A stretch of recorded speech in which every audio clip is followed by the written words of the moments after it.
살펴보고 앞에 부분 9장까지 좀 읽도록 하겠습니다. 마태복음 신약은 27권인데 복음서가 4권이죠. 그 중에 이제 마태복음이 첫 번째 책입니다.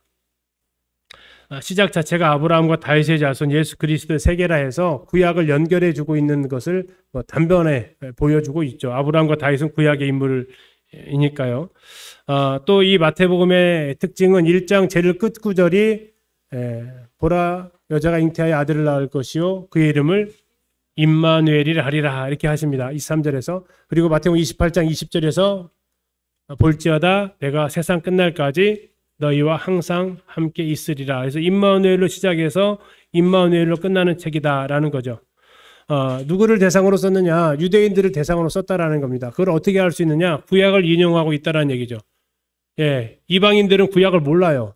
그렇죠? 유대인들은 구약을 잘 알기 때문에 구약을 인용해서 유대인들에게 지금 너희들이 십자가에 못 박혀 죽게 한 그분이 곧 메시아다. 너희들이 그렇게 기다렸던 구약의 선지자들을 통해서 그렇게 예언되어졌던 다윗의 자손이다라는 걸 가르쳐주고자 했다라는 겁니다. 그분은 태어나실 때 집중되어졌는데요.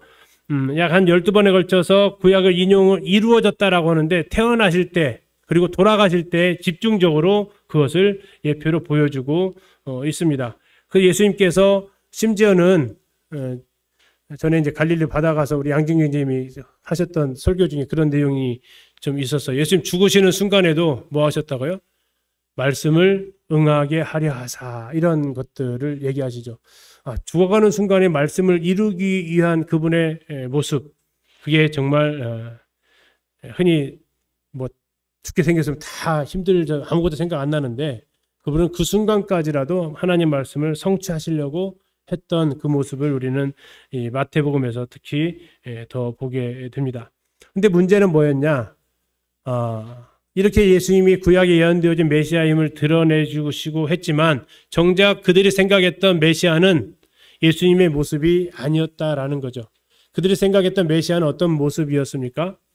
이 로마를 쫓아내버리고 이 하스모니안 왕조의 그 맛을 잠깐 봤었는데 그렇게 독립국가를 형성해서 자신들의 민족이 하나님의 백성이라고 성민이라고 굉장한 우월감에 사로잡혔던 그들이 이 지금까지 바벨론에서 지배받았죠. 그 다음에 페르시아 지배받았죠. 그 다음에 헬라 시대 지배받았죠. 이런 가운데에서 정말 계속해서 식민지 살이를 하다 보니까 뭘 기대합니까? 우리나라도 광복을 기대한 거 아닙니까? 독립을 기대했던 거죠. 이스라엘도 마찬가지였다는 거. 우리나라는 35년 일제 앞에서 얼마나 독립을 기대했습니까? 그런데 이들은 거의 400년 동안 지금 뭐하고 400년이 뭡니까? 586년도 605년도에 잡혀갔다 근 600년간 나라 잃은 슬픔 속에서 잠깐 하스모니아 왕조 때 나라가 독립했단 말이에요.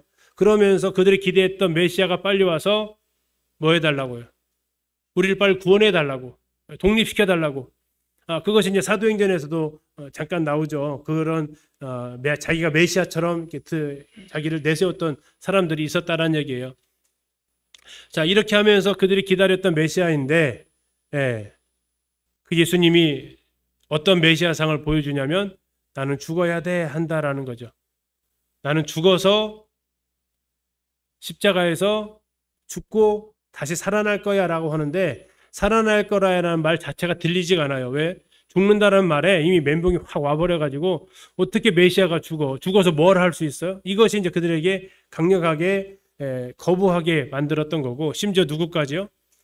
예수님의 제자들까지도 예수님에 대해서 거부하게 만듭니다. 그것의 대표적인 인물이 베드로잖아요. 베드로가 예수님한테 책망받았죠. 주여 그리 마옵소서 이렇게 얘기하면서 예수님 뭐라고 책망했어요? 이 사탄아 물러가라 이렇게 얘기를 하십니다. 그것이 왜요? 예수님 무슨 말을 했기 때문에 그래요? 내가 예루살렘에 올라가서 죽을 것이다. 예수님 총 3번에 걸친 순환 예고를 하는데요. 돌아가실 걸 예고하는데 그들이 생각했던 메시아 다시 말하면 이런 거죠. 당신이 이렇게 죽을 것 같으면 내가 진짜 안 따라 나섰지. 왜 처음부터 그렇게 얘기 안 하고 인자 와가지고 처음부터 죽는다고 말하든가 그럼 아예 안 따라 나섰지. 기적 베풀어가지고 뭔가 허실 것처럼 해놓고 지금 와서 죽는다니 그게 뭐예요? 그렇게 우리 뭐더라고. 예수님 죽으면 우리 망하는 게 아니라요. 예수님 죽으면 그들 같이 목숨이 위험해지는 상황이니까요. 그래서 나중에 예수님 잡히셨을 때 대제사장이 뭐라고 예수님한테 추궁을 하냐면 네 제자들 어디 있어? 라고 얘기하는 거죠. 예수님이 제자들의 행방을 안 가르쳐줘요. 같이 지금 연좌제로 끌려올 상황인 거죠. 그래서 예수님 죽으면 우리는 망했네. 이제 우리는 누굴 따라가. 그런 상황이 아니고 예수님 잡혀 죽으면 그들도 같이 연좌제로 묶여서 죽는 상황이니까 그들은 받아들일 수가 없는 상황이죠. 왜 이렇게 메시아에 대해 무지해. 우리는 답을 알고 있으니까 그게 답답해 보이지만 그들에게 있어서는 내가 생각했던 메시아는 그러면 안 돼. 정말. 근데 자꾸 그 길 간대. 이것이 그들에게는 정말 감당할 수 없었던 거라는 거죠. 이것이 이제 마태복음에서 제시하고 있는 그런 모습이 등장하고 있다라는 겁니다. 결국 이 마태복음을 통해서 또 한 가지 말하고자 하는 것은 예수님의 부활에 대한 당시의 오해였습니다. 당시에 어떤 소문이 바닥이 퍼졌어요? 예수님의 제자들이 예수님 시체를 가져갔다라는 빌라도가 고용이었던 그 경비병이 그렇게 거짓 돈 받고 거짓 소문을 퍼뜨렸던 것이 이렇게까지 왔다라는 걸 드러내고 싶어서 마태복음에서 28장에 그 얘기를 하는 거죠. 그거 사실 아니다. 우리는 전혀 그 시신 가지고 장난치지 않았다. 그분은 부활하셨다라는 것을 28장에서 다시 한번 또 드러내기 위한 거라는 겁니다. 예수님의 12제자 중에 한 사람이었던 이 마태복음에서 그는 자신의 직업을 얘기했을까요? 안 했을까요? 자기가 세리였다고 누가복음에서 말할까요? 마태복음에서 말할까요? 마태복음에서 얘기를 합니다. 자기 직업을 솔직하게 얘기해 나 세리야라는 거죠. 이것은 유대인들에게 있어서는 세리가 썼다고 뭐 이렇게 되올 수 있는. 근데 나도 이렇게 변화되었다라는 것이 그가 하고 싶었던 나 같은 사람도 사람 취급 못 받았는데 나 같은 사람도 이렇게 변화되었다는 것을 보여주는 마태복음 9장에서 이 세리 마태의 자신의 이름을 등장을 시키고 있습니다. 그래서 이제 이 마태복음을 읽어가는데 또 하나 우리가 이제 기억할 것은 이 마태복음하고 그 마태가 이 마태복음의 이 구조를 이렇게 보게 되면 이 구조예요. 이것만 외우시면 마태복음은 끝나요. 자, 도전해 보시겠습니까? 막 벌써 또 고개 흔드시지 마시고 이 마태복음의 이 구조가 앞에 3장, 뒤에 3장, 그리고 가운데 22장 이렇게 되어져 있습니다. 앞에 3장, 뒤에 3장, 1장에 3장, 26, 28장. 이 서론과 결론이고 본론이 총 22장으로 되어져 있는데 22장의 본론은 5개의 설교로 마무리가 됩니다. 쭉 어떤 행동하시고 설교하고 행동하고 설교하고 그래서 오른쪽에 5개의 강화라고 되어져 있죠. 5강화. 그래서 4장에서 7장인데 뒷부분이 예수님께서 하신 설교예요. 다시 말하면 얼마 전에 뭐 대통령 취임 2주년 뭐 했다고 하던데 이 왕으로서의 이 담화문 발표처럼 하시는 설교입니다. 1차 설교가 산상수훈으로 알려져 있죠. 두 번째가 12제자 선택하시고 나서 그들을 파송하시면서 주의사항을 당부하셨던 대표적으로 뭐처럼 지혜롭고 뭐처럼 순결하라고요? 뱀처럼 지혜롭고 비둘기처럼 순결하라 라고 하시면서 했던 내용이 10장에 제자들 보내시면서 하셨던 말씀이에요. 자, 그러면서 이제 그게 두 번째 메시지고요. 세 번째 메시지는 천국에 대한 비유 메시지입니다. 다음에 네 번째 메시지는 예수님이 생각하는 메시아의 나라의 모습을 보여줍니다. 마지막은 바리새인들에 대해서 책망하시고 종말에 대해서 경고하시는 그런 내용으로 되어져 있는데 왜 5개냐? 이게 유대인을 대상으로 했다겠죠. 유대인에게서 제일 중요한 성경이 무슨 성경이에요? 토라 모세오경입니다. 모세가 5가지 줬잖아요. 예수님도 지금 5가지의 설교를 하시는 거죠. 모세가 5권의 토라를 줬다면 유대인들에게 예수님은 지금 5번에 걸쳐서 우리에게 말씀을 하시는 분이다 라는 거죠. 이렇게 해서 이제 모세하고 예수님을 이렇게 보여주는 거. 또 하나 산상수훈에서 뭐라고 표현하냐면 예수님께서 말씀하시는 것 중에 하나서 나는 너희에게 이르는 이런 표현이 있어요. 율법에는 너희가 살인하지 말라고 되었으나 나는 너희에게 이르노니 사람을 미워한 자마다 이미 살인한 거다. 자, 그러면 지금 누가 누구를 지금 재해석한 거예요?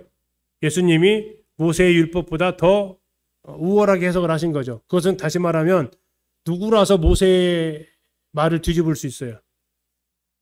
다시 말하면 쉽게 얘기해서 레오나르도 다빈치는 그림을 이렇게 그렸지만 나는 너에게 말하는 이 획은 잘못 그린 획이고 여기에서 이 획을 이렇게 그리면 안 되는 거야. 레오나르도 다빈치 그림에다가 제가 이렇게 말했다면 뭐라고 할까요? 말도 안 되는 얘기를 한 거죠.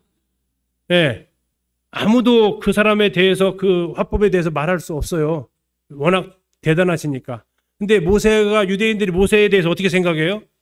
제일 가는 선지자로 생각한단 말이에요. 근데 예수님께서 뭐라고 하셨다고요? 너희가 율법에 기록된 바, 그 모세가 기록한 말씀이잖아요. 근데 말했지, 살인하지 말라, 간음하지 말라, 그거 아니야. 나는 너에게 이렇게 말해. 안 죽여도 살인할 수 있어. 음행 안 해도 간음한 거야. 누구 쉽게만 누구 작품에 손댄 거예요? 모세 작품에 손댄 거예요. 그럼 그것이 무슨 의미예요? 모세보다 더 위대하신 분이다라는 거죠. 모세는 이스라엘 백성들을 노예에서 해방시켜 줬지만 예수님은 온 인류를 죄에서 해방시켜 주시는 분이에요. 예, 모세는 율법으로 언약을 맺었지만 예수님은 자신의 피로 언약을 맺으시는 분이에요. 그래서 마태복음을 통해서 유대인들한테 이 예수 그리스도는 누구보다 뛰어나다고요? 모세보다도 훨씬 뛰어나신 분이다라는 것을 보여주는 거죠. 모세는 5권 썼잖아요. 예수님은 5번으로 말씀을 끝내버려요. 그래서 훨씬 더 위대하신 분, 유대인들에게 있어서 제일 중요시 여겼던 아브라함 모세인데, 그 유대인보다, 그 모세보다 더 위대하신 예수 그리스도를 보여주고 있다라는 겁니다. 이제 좀 구절을 좀 보면요. 1장에서 3장은 예언의 성취를 다루고 있습니다. 첫 번째로 뭐라고 했냐면 아브라함과 다윗의 자손이다라고 했어요. 그러나 아브라함에게서부터 예언되어졌던 내 자손이 하늘의 별과 같이 바다의 모래처럼 될 것이다라는 그 시작되어진 내 씨로 말미암아 이것부터 쭉 되어져서 다윗이 다시 한번 사무엘하 7장에서 언약을 세우죠. 내 아들로 내 자손으로 메시아 계보가 이어지게 하겠다는 그렇게 계속해서 다윗의 집을 통해서 하시겠다라고 하셨던 그 예언이 드디어 예수 그리스도에 의해서 성취가 되어졌다라는 거예요. 그러면 뭐 해야 되냐면 증명을 해내야 돼요. 왜 그런지. 자, 그러면서 증명을 해내는데 동방박사가 가져왔던 예물이 있습니다. 이게 이사야서 60장에서 제시되어졌던 그 예물과 같은 거예요. 이사야서 60장 6절에 이렇게 쓰여져 있습니다. 스바 사람들은 다 금과 유향을 가지고 와서 여호와의 찬송을 전파할 것이다 라겠어요. 뭘 가져왔다고요? 금과 유향. 동방박사들 뭐 가져왔다고 했어요? 황금과 유향과 몰약.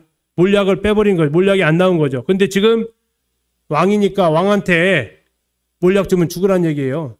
그러니까 안 주죠. 근데 예수 그리스도한테는 그것까지 가져왔어요. 왜요? 그분은 앞으로 죽으실 거니까. 두 번째, 미가서에서 예언되었죠. 어디서 태어난다? 베들레헴에 태어난다. 그래서 마태복음 2장에서 베들레헴에 태어나신다라는 것이 미가 말씀에 그대로 성취되어졌다라는 겁니다. 세 번째, 그분은 처녀 출생을 해야 돼요. 1장에서 요셉한테 얘기하는 거죠. 너 아직 결혼 안 했지만 너랑 약혼했던 마리아 잉태했다. 그 마리아 데려오는 것을 두려워하지 말아라 하시면서 예수님께서 처녀로 잉태하셨다는 이사야서 7장에 나와 있는 임마누엘이라 할 것이다 라는 것을 그대로 예언이 성취되어졌다라는 겁니다. 그래서 너희들이 예수 그리스도를 믿는 데 있어서 이분은 성경에 예언되어진 그대로 오셨다. 다윗의 가문에서 태어나셨다. 그러면서 마태복음 1장에 보면 족보 이야기 나오죠. 우리가 읽을 건데 재밌어요? 흥미진진해요? 네. 흥미진진해요. 왜 흥미진진하면 그 이름을 그냥 막 읽으면 안 되고 구약을 알게 되면 누구 빠졌다 하는 이름이 들어요. 왜 뺐지? 와, 통으로 뺐네 하는 것이 보여요. 다시 말하면 아브라함부터 다윗까지 14대요. 다윗부터 바벨론 유수까지 14대 이렇게 나와 있어요. 자, 아브라함부터 다윗까지 14대래요. 그런데 잘 생각해 보세요. 아브라함이 2166년생이에요. 그러면 다윗은 1000년 뒤에 통치해요. 몇 년 지났어요? 그냥 계산하기 2000년, 1000년 하면 1000년 지났어요. 1000년 지났는데 14대래요. 가능해요? 두 번째, 다윗부터 바벨론으로 끌려갈 때까지 또 14대예요. 이때 기간을 하면 다윗이 아까 1000년이라겠죠. 바벨론 포로 끌려간 것이 BC 605년에 끌려가요. 몇 년 지났어요? 몇 년? 400년. 400년 지났는데 14대요. 1000년에 14대고 400년에 14대요. 그러면 어떻게 돼요? 좀 안 좋은 말하면 조작한 거죠. 근데 좋은 말로 다시 말하면 원 제작 대입을 한다면 목적을 가지고 편집했다는 얘기예요. 뭐에 맞추려고? 14라는 숫자에 맞추려고. 왜요? 다윗의 자손이라는 그것에 맞추려고. 그래서 이분이 예언된 대로 오셨다라는 걸 유대인한테, 유대인이기 때문에 이 14에 자꾸 맞추려고 하는 거죠. 다윗의 자손이라는 다비드라는 게마트리아 그 법칙에 맞춰서 1장에 3장이 그 의미를 담고 있다라는 겁니다. 자, 그래서 이제 3장에서는 예수님께서 침례 받으시는 장면까지 등장하시면서 공생의 준비까지 다루고 있죠. 그럼 1장부터 3장까지 한번 읽도록